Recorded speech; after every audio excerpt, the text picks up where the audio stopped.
روزہ ہمیں اذان پر کھولنا چاہیے. یہ سائرن کی عادت کیا ہوتی ہے؟ ہم مسلمان ہیں. یہ جو بہانہ بنا کر ثم اتموا الصیام الی اللیل، یہ لفظ کہہ کر لوگوں کا روزہ اندھیری رات تک لے جانے کی بات کرتے ہیں کہ یہ رات چھا جائے اندھیرا تو پھر رات ہوگی. چلیں، رات کے بارے میں اختلاف ہے نا آپ کو. ہم اللہ کے نبی صلی اللہ علیہ وسلم سے پوچھیں پھر اعتراض تو نہیں ہوگا، ہونا بھی نہیں چاہیے، کیونکہ اللہ کہتے ہیں قرآن میں فَإِن تَنَازَعْتُمْ فِي شَيْءٍ فَرُدُّوهُ إِلَى اللَّهِ وَالرَّسُولِ. یہ جو لوگ رات کے چکر میں نا سب سے پہلا جو ان کا گناہ کرواتے ہیں روزے داروں کا، انہیں اللہ کے نبی صلی اللہ علیہ وسلم کی حدیث کا منکر بنا دیتے ہیں. قرآن کے طریقے قرآن کہتا ہے، قرآن کہتا ہے کہ الصلاۃ نماز کو قائم کرو. کتنی نمازیں ہیں، کیا رکعات ہیں، کیا طریقہ ہے، تشہد کیا ہے، قیام کیا ہے، رکوع کیا، کہاں سے سیکھنا ہے؟ لے لیں قرآن نکال کر دکھائیں مجھے اپنے آپ کو قرآن کا کہنے والے، کیونکہ قرآن اور حدیث لازم ملزوم ہے. اللہ کے نبی صلی اللہ علیہ وسلم کا عمل دیکھتے ہیں. یہ احتیاط کے چکر میں امت کو پتہ نہیں کہاں ڈال رہے ہیں. پہلا تو یہ بتائیں مجھے کہ اگر مغرب کی نماز رات کی نماز ہے، پھر اسے رات کی نماز کیوں کہا جاتا ہے؟ اس میں اونچی قرات کیوں کرتے ہیں؟ دن کی نماز تو اس میں آپ اونچی قرات نہیں کرتے ظہر اثر میں، اس کو رات کی نماز بھی کہتے ہیں. اسے پڑھ غروب آفتاب پر دیتے ہیں، کوئی بھی مسئلہ ہے؟ یعنی نماز دن کی 3 کریں نا، رات کی 1 نماز کریں. اللہ رات کی 2 نمازیں کہتے ہیں، نبی پاک صلی اللہ علیہ وسلم رات کو 2 نمازیں کہتے ہیں، مغرب اور عشاء. اور اس کے علاوہ بھی اب دیکھیں بندہ کہتا ہے نا، یعنی میرا ایک پلاٹ ہے، اس کے ساتھ ایک گھر ہے یا اور پلاٹ ہے، کوئی باؤنڈری بنی چھوٹی سی دیوار پہ یارہ ڈلا ہوا ہے.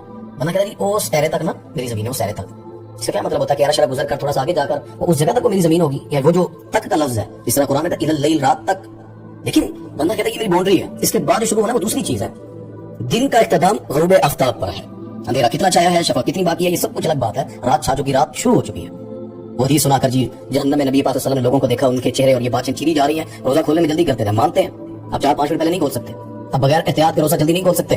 احتیاط اس چیز کی ہے کہ اذان پر کھولیں. یہ احتیاط نہیں ہے سائرن بجے پھر اس کے 2 منٹ بعد صبر کر کے اذان سنیں. لوگ کہتے ہیں ابھی دوسری ہو لیں دے اذان. یہ کیا ہے؟ رسول اللہ صلی اللہ علیہ وسلم کا حکم ہے کہ دین غالب رہے گا جب تک لوگ افطاری میں جلدی کرتے رہیں گے. یہ حدیث ہے ابو داؤد کے اندر. نبی پاک صلی اللہ علیہ وسلم کیونکہ یہود و نصارہ تاخیر سے افطار کرتے ہیں، یہ ان کا عمل ہے، ہمارا نہیں ہے. ہمارے لیے تو رسول اللہ صلی اللہ علیہ وسلم اسوہ حسنہ ہے. سیدہ عائشہ رضی اللہ تعالیٰ عنہ کے پاس ایک شخص آیا، صحیح مسلم کے اندر روایت ہے، کہتا جی وہ ایک شخص ہے وہ افطار کرنے میں اور نماز میں جلدی کرتا ہے، اور دوسرا شخص ہے وہ افطار کرنے میں روزہ اور نماز میں تاخیر کرتا ہے. سیدہ عائشہ رضی اللہ تعالیٰ پوچھتی ہیں وہ تاخیر والا اور افطار والا جو شخص جو جلدی کرتا ہے، انہیں جلدی کرنے والا کون ہے؟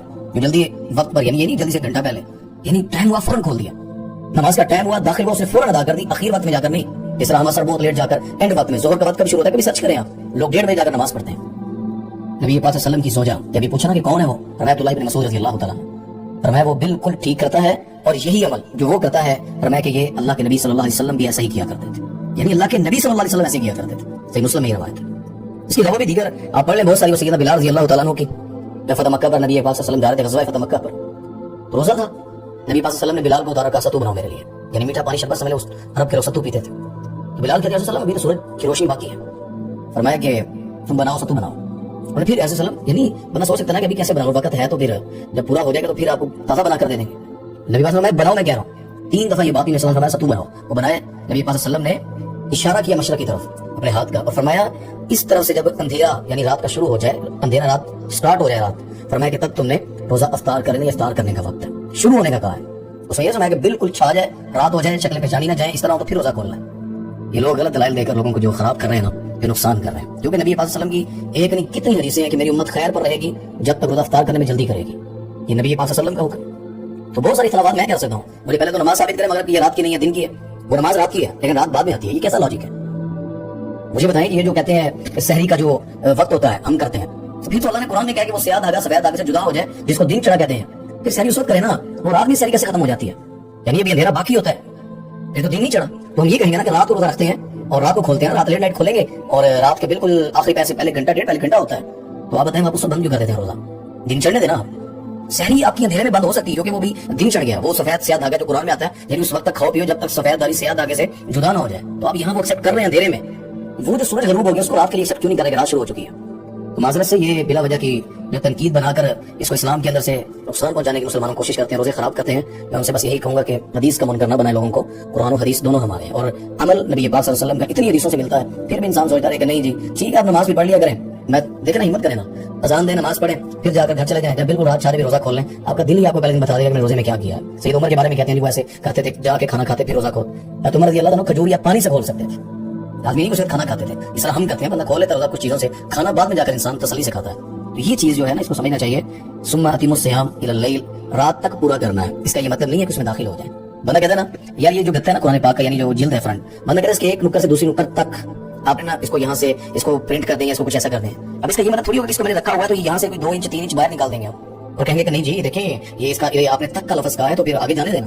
بندہ کہتا ہے یار یہی ہے جو حدود ہے. جب یہاں سے تھوڑا سا آگے جائیں وہ نئی چیز ہے. ایسے ہی دن کا جب حدود اینڈ ہو گیا, غروب آفتاب ہو گیا, اگلا رات کا پہر شروع ہو گیا, ہاں سورج رہتا ہے, اس کی شفق رہتی ہے. یہ تو سورج کی جو شفق باقی لالی ہے وہ تو رہنی, وہ تو گھنٹے بعد جا کر ختم ہوتی ہے.